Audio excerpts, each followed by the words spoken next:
George Sisler is one of the greatest first basemen of all time, reaching heights that few players ever did. He once held two of the greatest records in modern baseball, the most hits in a season and the longest hitting streak. George Harold Sisler was born on March 24, 1893 in Manchester, Ohio to schoolteacher parents. In 1910, he signed with the Akron Champs of the Ohio-Pennsylvania League, but didn't play. Instead, he followed his parents' wishes and attended the University of Michigan. While in college, Sisler mainly played as a pitcher. He once struck out 20 players in just 7 innings. The owner of the Pittsburgh Pirates was so impressed with Sisler that he bought his contract from the Akron Champs. In 1912, he tried to force Sisler to join the team, but he refused. In response, Pittsburgh placed him on the team's suspended list, which threatened his eligibility to play baseball. During this time, teams had almost absolute power over a player, and they could ban Sisler from playing anywhere. Sisler consulted Branch Rickey, the future legendary baseball executive. At that time, the young Rickey was already a lawyer and was the coach of the Michigan baseball team. Rickey agreed to help Sisler. Rickey argued with the National Baseball Commission that Sisler's contract should be void since Sisler signed it as a minor without parental consent. After over a year, the commission finally ruled in Sisler's favor and declared his contract void.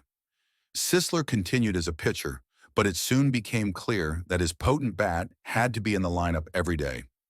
Thus, he moved to the outfield on non-pitching days. This versatility resulted in Sisler being named an All-American by Vanity Fair for 3 consecutive years. In 1915, he graduated at the University of Michigan with a degree in mechanical engineering.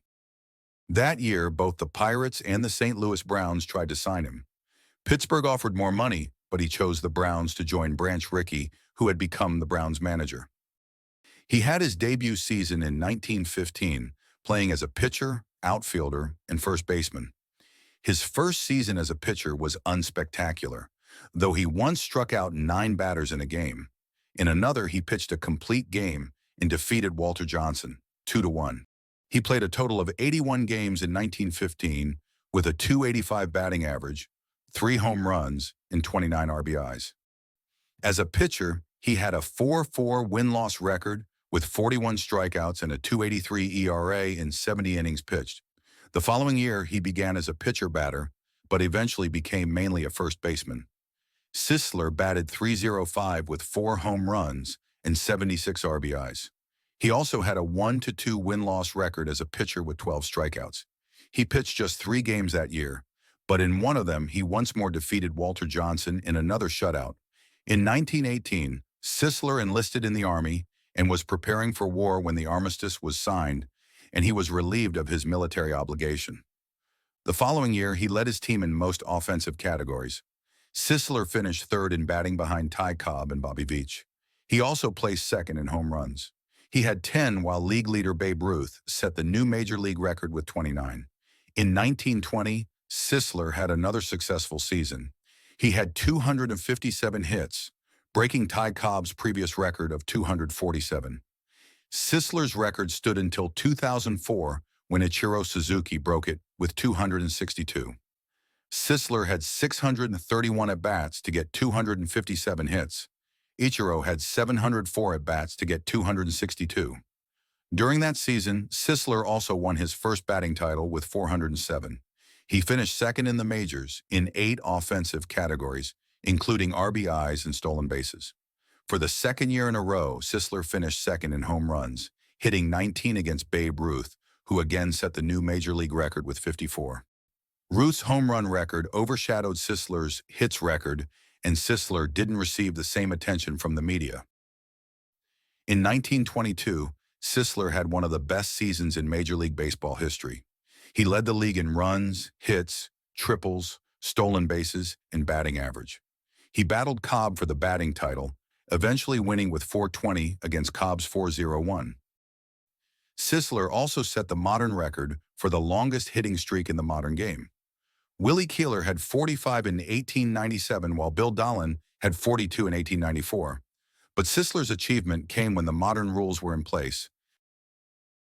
Ty Cobb's old record was set in 1911 with a 40-game hitting streak. Sisler had 41. This would remain the record until Joe DiMaggio's famous 56-game hitting streak in 1941. That season, Sisler won his first and only MVP award. In 1923, Sisler had a severe case of sinusitis, which affected his vision. He missed the entire season, but accepted the role of player-manager starting in 1924. He had a mediocre 1924 season, and people feared his decline, but bounced back in 1925. Sisler batted .345 with 224 hits, 12 home runs, and 105 RBIs. Sisler also managed the Browns from 1924 to 1926, finishing with a 218 to 241 record. He finished 4th, 3rd, and 7th in his 3 years managing the team.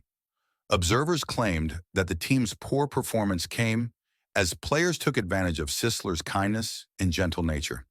In 1927, he was relieved of his managerial duties but remained the team's first baseman. He had an overall good but unspectacular season. He reached the 200-hit plateau for the 5th time with 201. He also had a .327 batting average with 5 home runs and 97 RBIs. Sisler also led the league with 27 stolen bases. But the Browns continued to lose badly, and at season's end, the team sold his contract to the Washington Senators. The Senators, though, already had a star in first base, Joe Judge, and Sisler was relegated to the bench. In a one-week stretch, Sisler started at first, but this turned out to be a showcase for teams interested in Sisler. In May of that year, the Senators sold his contract to the Boston Braves. The Boston Braves were now managed by Cardinals legend Rogers Hornsby, and he led the campaign to acquire Sisler. He installed him as the team's regular first baseman, and fans gave him a standing ovation on opening day. Sisler responded by hitting .340. The following season, Sisler had his best year with the team. He had 205 hits and batted .326. He also led the Braves in 9 offensive categories. But in 1930, a leg injury forced Sisler to cede the starting first base position to another player. Sisler still batted .309, but was released at the end of the season. Sisler continued to play in the minors for the next 2 seasons, including as player-manager for the Shreveport Sports of the Texas League. But he retired after just 2 years in the minor leagues. Sisler had a 57.2 WAR and finished with a .340 career batting average, tied with Lou Gehrig for the highest all-time among all first basemen. He also had 2,812 hits, 375 stolen bases, and a .379 on-base percentage. He also had 472 walks against just 327 strikeouts. Sisler also pitched in 24 games in the majors. He had a 5-6 win-loss record in 111 innings pitched. He had 9 complete games and 3 saves, along with an ERA of .235 with 63 strikeouts.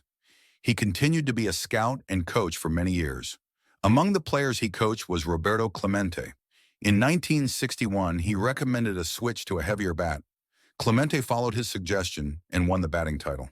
2 of his sons, Dick and Dave, eventually played Major League Baseball. In 1939, Sisler was inducted into the Baseball Hall of Fame. Sisler died on March 26, 1973, just 2 days after his 80th birthday. Sisler's legacy lives on. In 1999, Sporting News ranked him 33rd in its list of the greatest baseball players of all time. Thank you for watching. Do you think Sisler should have continued being both a pitcher and a first baseman? Share your thoughts in the comments below. Please consider liking and subscribing to see more baseball content.